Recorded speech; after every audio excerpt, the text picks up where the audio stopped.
Thailand একটি passport use করে 24 আওয়ার্সে। Bangkok পার্শ্ববর্তী দেশ, 24 ঘন্টায় সে যদি একটি পাসপোর্ট দিতে পারে, আমার দেশ কেন পারছে না? আমার দেশে এখন প্রত্যেকটা ব্যক্তির একটি স্মার্ট কার্ড আছে। তার মানে স্মার্ট কার্ডটি কি? আমার সম্পর্কে সমস্ত ডেটাটা আমার সরকারের কাছে গচ্ছিত আছে। তাহলে আবার আমার পাসপোর্ট দেওয়ার সময় আমাকে কেন ইনকোয়ারি করতে হবে? আমি কি ডাকাত না চোর? আর আমি আর টাকা যদি চোর হয়ে থাকি, তাহলে এটা তো অনলাইনেই আছে।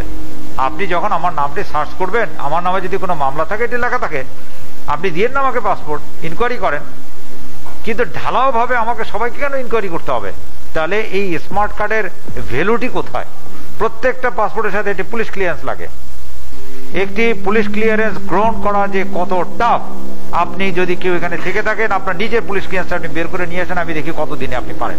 আমার নামে 4টা মামলা আছে এবং আমি 4টা হোটেলে ক্যাশ বাক্স ভেঙে টাকা চুরি করেছি। কিন্তু ওই থানার পরে কর্মকর্তা আমার কাছে গিয়েছিলেন, বলছে যে 4-5 বছর তো হয়ে গেল, আমরা মামলাটা ফাইনাল রিপোর্ট দিয়ে দিতে চাই। আমি তো খুব ভালো হয় এটা। তো বলে যে ফাইনাল রিপোর্টে একটা খরচ টরচ আছে। তো তাহলে কিরকম খরচ? বলে আপনি পরিচিত মানুষ, এই 1,00,000 টাকা হলে হবে। আমি বললাম যে 30,000 টাকা চুরি করে 1.5 লাখ টাকা দেওয়াটা খুব বেশি হয়ে যায় না? তো ফলে এখন মামলা থাকলে যদি পাসপোর্ট পাওয়ার সমস্যা হয়, তাহলে এইরকম কত মামলা যে আছে। আর এখন তো অজ্ঞাতনামা একটা বড় সমস্যা হয়েছে, যে ঘটনা ঘটাবে 3 জন, অজ্ঞাতনামা 100 জন। পাসপোর্ট করতে কেন মানুষের তদন্ত করতে হবে? সে বেঁচে আছে, এটাই তো যথেষ্ট।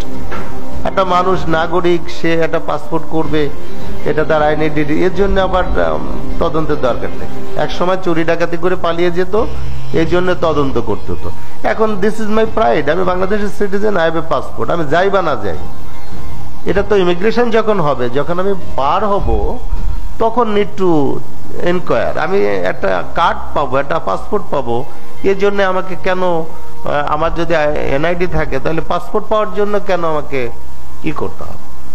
এটা তো কোনো মিনিংলেস। আমি কোনো একদিন টাকা হলে বেড়াতে যাব, যেতে পারি না আমি, তাহলে আমার এই রাইটটাকে সকল নাগরিকেরই তো পাসপোর্ট থাকা দরকার। হঠাৎ আমি অসুস্থ হতে পারি, হঠাৎ আমার বেড়াতে যেতে ইচ্ছে হতে পারে, হঠাৎ আমার বিজনেস এনলার্জমেন্ট দরকার হতে পারে, চাকরি নিয়ে বিদেশ যেতে ইচ্ছে হতে পারে, পড়তে যেতে হতে পারে, সেমিনারে অংশ নিতে হতে পারে। তাহলে আমি নানা কারণে, পাসপোর্ট ইজ এ টুল। আমাকে বিশ্ব ব্রহ্মাণ্ড ঘোরার জন্য পাসপোর্ট দরকার। নাগরিককে আগেই থমকে দেওয়ার কারণটাকে, এই পাসপোর্ট সহজ করতে পারলে আমাদের মনে হয় অনেক কিছু সহজ হয়ে যেতে পারে। থাইল্যান্ড একটি পাসপোর্ট ইউজ করে 24 আওয়ার্সে। ব্যাংকক পার্শ্ববর্তী দেশ, 24 ঘন্টায় সে যদি একটি পাসপোর্ট দিতে পারে, আমার দেশ কেন পারছে না? আমার দেশে এখন প্রত্যেকটা ব্যক্তির একটি স্মার্ট কার্ড আছে। তার মানে স্মার্ট কার্ডটি কি? আমার সম্পর্কে সমস্ত ডেটাটা আমার সরকারের কাছে গচ্ছিত আছে। তাহলে আবার আমার পাসপোর্ট দেওয়ার সময় আমাকে কেন ইনকোয়ারি করতে হবে? আমি কি ডাকাত না চোর? আর আমি আর টাকা যদি চোর হয়ে থাকি, তাহলে এটা তো অনলাইনেই আছে। আপনি যখন আমার নামটি সার্চ করবেন, আমার নামে যদি কোনো মামলা থাকে, এটি লেখা থাকে, আপনি দিয়ে না আমাকে পাসপোর্ট, ইনকোয়ারি করেন। কিন্তু ঢালাও ভাবে আমাকে সবাইকে কেন ইনকোয়ারি করতে হবে? তাহলে এই স্মার্ট কার্ডের ভ্যালুটি কোথায়? প্রত্যেকটা পাসপোর্টের সাথে একটি পুলিশ ক্লিয়ারেন্স লাগে।